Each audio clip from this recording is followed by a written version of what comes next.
Қайырлы күн. Мен чак-чактың рецебін, тестасының қамырының рецебін ұсынамын. Видеоны соңына шейін қарап, лайк басып, комментарий жазып, каналыма тіркеле кетіңіздер. Әлі талай алда қызықты видеолар саламын. Осындай керемет боп шығатын қамыр. 5 жұмыртқаға шым тұз, қасықтың ұшымен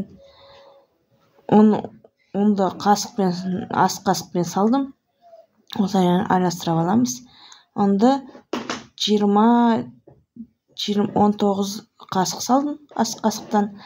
Егерде қаймақ салатын болсаңыздар, қаймақпен де үстіне қаймақ қосып елесеңіздер де жақсы болып шығады.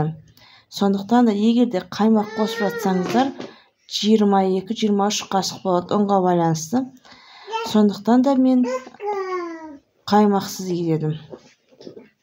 Астына жазып кетемін. Қаймақпен қалай болады, қаймақсыз қалай болады, неше қасық кететінін. Осылайына салып, қолмен жақсылап иен қандырып билеп аламын.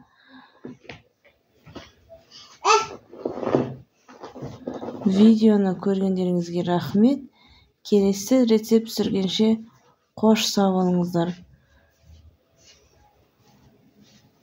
Каналыма тіркеле кетіңіздер.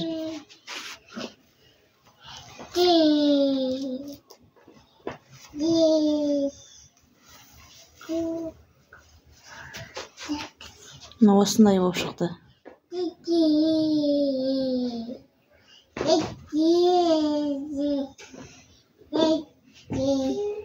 Келесі видео түсіргенше аман саулықта кездесейік.